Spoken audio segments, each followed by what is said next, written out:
ओम वासुदेवाय नमः। पहला अध्याय धृतराष्ट्र उवाच। पहले श्लोक में है, धर्मे क्षेत्रे कुरुक्षेत्रे समवेतायुधस्वः मामकः पांडवाश्चैव किम कुर्वत संजय। धृतराष्ट्र बोले, हे संजय, धर्म भूमि कुरुक्षेत्र में इकट्ठे हुए युद्ध की इच्छा वाले मेरे और पांडुपुत्रों ने भी क्या किया बताइए। यह हिंदू संस्कृत की विलक्षणता है कि इसमें प्रत्येक कार्य अपने कल्याण का उद्देश्य सामने रखकर ही करने की प्रेरणा की गई है। इसलिए युद्ध जैसा घोर कर्म भी धर्म क्षेत्र धर्मभूमि एवं कुरुक्षेत्र तीर्थ भूमि में किया गया है, जिससे युद्ध में मरने वालों का भी कल्याण हो जाए। भगवान की ओर से सृष्टि में कोई भी मेरे और तेरे का विभाग नहीं किया गया है। संपूर्ण सृष्टि पांच भौतिक सभी मनुष्य समान हैं। उन्हें आकाश, वायु, अग्नि, जल और पृथ्वी भी समान रूप से मिले हुए हैं, परंतु मनुष्य मोह के वशीभूत होकर उनमें विभाग कर लेता है कि मनुष्य घर, गांव, प्रांत, देश, आकाश, जल आदि मेरे हैं और ये तेरे हैं। इस मेरे और तेरे के भेद से ही संघर्ष उत्पन्न होते हैं और महाभारत युद्ध का भी मामकाह मेरे पुत्र का और पांडवा पांडु के पुत्र इस भेद के कारण ही आरंभ हुआ। संजय उवाच। दृष्ट्वा तो पांडवानेकं व्यूढ़ं दुर्योधन स्तदा आचार्यो मोपसंग में राजा वचनम ब्रवीत। संजय बोले, उस समय वज्रवेश से खड़ी हुई पांडव सेना को देखकर द्रोणाचार्य के पास जाकर राजा दुर्योधन यह वचन बोला। पश्येतां पांडुपुत्राणां चार्यम महति चमूम व्यूढ़ां द्रुपदपुत्रेण तव शिष्यणा धीमताम। अर्थात, हे आचार्य, आपके बुद्धिमान शिष्य द्रुपद पुत्र धुष्टम के द्वारा व्यूह रचना से खड़ी की हुई पांडवों की इस बड़ी भारी सेना को देखिए। अत्र शूरा महेश्वासा भीमार्जुन समाधि युधि युद्धानो विराटस्य द्रुपदस्य महारथः दृष्टकेतुश्चेकितान् काशीराजस्य वीर्यवान् पुरुजित कुंती भोजश्च सभ्यश्च नरपुंगवः युद्धमन्युश्च विक्रांत उत्तम मौजाश्च वीरवान् सौभद्रो द्रौपदेयाश्च सर्व एव महारथः। अर्थात, यहाँ पांडु की सेना में बड़े बड़े शूरवीर हैं, जिनके बहुत बड़े बड़े धनुष हैं तथा जो युद्ध में भीम और अर्जुन के समान हैं। उनमें युद्धान सात्विक राजा विराट और महारथी द्रुपद भी हैं। दृष्टकेतु चेकितान तथा पराक्रमी कौशिराज भी हैं। पुरजित और कुंती भोज दोनों भाई तथा मनुष्य श्रेष्ठ सभ्य भी हैं। पराक्रमी युद्धामन्यु और पराक्रमी उत्तम मौजा भी हैं। सुभद्रा पुत्र अभिमन्यु और द्रौपदी के 5 पुत्र भी हैं। ये सभी के सब महारथी हैं। अस्माकं तो विशिष्टां ये तान्य बोध द्विजोत्तम नायकां मम सन्न्यस्यं संजार्थ तान्म ब्रवीमि ते। अर्थात, हे द्विजोत्तम, हमारे पश्चिमी जो मुख्य हैं उन पर भी आप ध्यान दीजिए। आपको याद दिलाने के लिए मेरे सेना के जो नायक हैं मैं उनको कहने का प्रयास करता हूँ। ये कहता हूँ, भवान भी भीष्मस्य कर्णस्य कृपस्य समित्यंजयः अश्वत्थामा विकर्णस्य सौमदत्तस्थैव च। अर्थात द्रोणाचार्य जी महाराज जी आप और भीष्म पितामह भीष्म तथा कर्ण और संग्राम विजय कृपाचार्य तथा वैसे ही अश्वत्थामा विकर्ण और सोमदत्त का पुत्र वृषभा है। अन्य च बहवः शूरा मदर्थे व्यक्ति जीविताः नाना शस्त्र प्रहरणा सर्वयुद्ध विशारदा। अर्थात, इनके अतिरिक्त बहुत से शूरवीर हैं जिन्होंने मेरे लिए अपने जीने की इच्छा का वित्याग कर दिया है और जो अनेक प्रकार के अस्त्र शस्त्र चलाने वाले हैं तथा जो सबके सब युद्ध में अत्यंत चतुर हैं। अपर्याप्तम तदस्माकं बलं भीष्माभिरक्षितमितं पर्याप्तम तुदेतेषां बलं भीमाभिरक्षितम्। द्रोणाचार्य को चुप देखकर दुर्योधन मन में विचार हुआ कि वास्तव में हमारी वह सेना पांडव पर विजय करने में अपर्याप्त है, असमर्थ है, क्योंकि उसके संरक्षक उभय पक्षपाती भीष्म हैं। परंतु इन पांडवों की यह सेना हम पर विजय करने में पर्याप्त है, समर्थ है, क्योंकि इसके संरक्षक निश्चेना पक्षपाती भीमसेन है।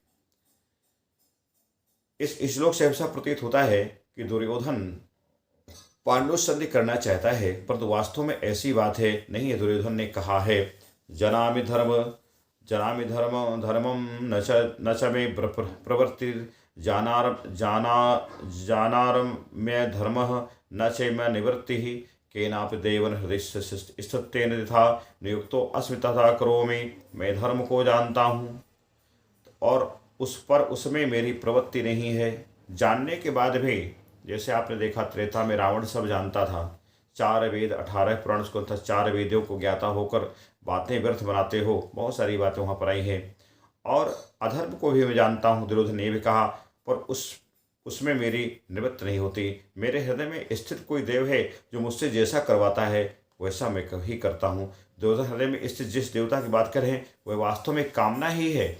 जब वह कामना के वशीभूत होकर के उसके अनुसार चलता है तो वह फिर वह पांडवों से संधि कैसे कर सकता है, क्योंकि वो कहीं और से डाइवर्ट हो रहा है, चल किसी और के अनुसार रहा है। जो अपने मन के अनुसार नहीं चल रहा है वो अपने मन के निर्णय कैसे ले सकता है। पांडव मन के अनुसार नहीं चलते थे, प्रत्युत धर्म कहते तथा भगवान की आज्ञा के अनुसार चलते थे। इस जब गंधर्वों ने दुर्योधन को बंदी ला दिया तब युधिष्ठिर ने ही छुड़ाया था। वहाँ युधिष्ठिर वचन है, परे परिभवे प्राप्ते वयम पंचोत्तर शतम परस्पर विरोधे तु वयम 500 तु ते, अर्थात दूसरों के द्वारा पराभव प्राप्त होने पर उसका सामना करने के लिए हम लोग 105 भाई हैं। आपस में विरोध होने पर ही हम 5 भाई अलग हैं और वे 100 भाई अलग हैं। कामना मनुष्यों को पापों में लगाती है, परंतु धर्म मनुष्यों को पुण्य कर्मों में लगाता है। आयनेषु च सर्वेषु यथा भागमवा स्थिताः भीष्ममेवाभिरक्षन्तु भवन्तः सर्व एव हि। दुर्योधन बाह्य दृश्य से अनेक सेना के महारथियों से बोला, आप सबके सभी लोग मोर्चों पर अपनी अपनी जगह दृढ़ता से स्थिर रहते हुए निश्चित पितामह भीष्म की ही चारों ओर से रक्षा करें। ये उसने स्पष्ट कहा। तस्य सज्जन हर्ष कुरुवृद्ध पितामह सिंहनाद विनिदोच्चे शंख दध्मो प्रतापवान, अर्थात उस दुर्योधन के हृदय में हर्ष उत्पन्न करते हुए कौरवों में वृद्ध प्रभावशाली पितामह भीष्म ने सिंह के समान गरज कर जोर से शंख बजाया। ततः शंखास्य भेयस्य पणवानक गोमुखा सह शैवा भयंतयंतः सा शब्द स्तुमूलो अभवत, अर्थात उसके बाद शंख भेरी नगाड़ी तथा ढोल मृदंग और नरसिंह बाजे बजे एक के साथ बज उठे। उनका वह शब्द बड़ा भयंकर हुआ। ततः युक्ते महति दृश्यन्नते स्थितो माधवः पांडवस्य दिव्यो शंखों प्रथमतः, अर्थात उसके बाद सफेद घोड़ों से युक्त महारथ पर बैठे हुए लक्ष्मण भगवान श्री कृष्ण और पांडुपुत्र अर्जुन ने भी दिव्य शंख बड़े जोर से बजाया। 5 जन्य ऋषिकेशो देवदत्ते धनंजय पांडुधर 10वां महाशंख भीमा करदा बकोदर, अर्थात अंतर्यामी भगवान श्री कृष्ण ने 5 जन नामक तथा धनंजय अर्जुन देवदत्त नामक शंख बजाया और भयानक कर्म करने वाले ब्रकोदर भीम ने पौंड नामक शंख बजाया। अनंत विजयम राजा कुंती पुत्रो युधिष्ठिर नुकुल सह देवस्य सुघोषमणि पुष्पको, कुंती राजा युधिष्ठिर ने भी अंत विजय नामक शंख बजाया। तब नकुल और सहदेव ने सुघोष और मणि पुष्पक नामक शंख बजाए। कायस्य परमेश्वास्य शिखंडी च महारथ दुष्टब्दनो विराटस्य सत्य किस च पराजितः द्रुपदो द्रौपदेयास्य सर्वः पृथिवीपते सौभद्रस्य महाबाहु शंख मध्यस पृथक। हे राजन, श्रेष्ठ धनुष वाले काशीराज और महारथी शिखंडी तथा दुष्टब्द एकमेव राजा विराट अजय सात्विक राजा द्रुपद और द्रौपदी के पार्श्वपुत्र अपनी लंबी भुजाओं से सुभद्रा पुत्र अभिमन्यु, इन सभी ने सब ओर से अलग अलग अपने अपने शंख बजाए। सघोषो धार्ता राष्ट्राणाम हृदयन्ते व्यादरत नभस्य पृथ्वी वैशैव तमुलो व्यनुनादयन, और पांडव सेना शंखों के उस भयंकर शब्द ने आकाश और पृथ्वी को गूंजते हुए अन्यायपूर्वक राज्य हड़पने वाले दुर्योधन आदि के हृदय विदीर्ण कर दिए। क्योंकि जो व्यक्ति अन्यायी होता है वो कहीं न कहीं किसी न किसी प्रकार से कमजोर होता है। अथ व्यवस्थिता तान् दृष्ट्वा धार्ताराष्ट्रान् कपिध्वजः प्रवर्ते शस्त्रसम्पाते धनुरुद्धमय पाण्डवः ऋषिकेशां तदा वाक्यमिदमाहं पहीपते। हे महीपते धृतराष्ट्र, अब शस्त्र चलने की तैयारी हो रही थी। उस समय अन्यायपूर्वक राज्य को धारण करने वाले राजाओं और उनके साथियों को व्यवस्थित रूप से सामने खड़े देखकर कपिध्वज पांडुपुत्र अर्जुन ने अपना गांडीव धनुष उठा लिया और अंतर्यामी भगवान श्री कृष्ण ये वचन बोले। अर्जुन उवाच सेनयोरुभयोर्मध्ये रथ स्थाप्य मेयुच्युतः दृक्षे अहम या योद्धुकामान मानव स्थितान कर्मया सह योद्धव्य स्मरण समुद्र में। अर्थात हे अच्युत, दोनों सेनाओं के मध्य में मेरे रथ को आप तब तक खड़ा की जब तक मैं युद्ध क्षेत्र में खड़े हुए युद्ध की इच्छा वालों को देख न लूँ, और इस युद्ध भूमि में युद्धरूप उद्योग में मुझे किन किन के साथ युद्ध करना होगा मैं यह देख न लूँ। योयस्य मानां वेक्षे अहम या एते अत्र समागताः धार्तारष्ट्र दुर्विद्धे देवृद्धे प्रिय चिकीस्रवः।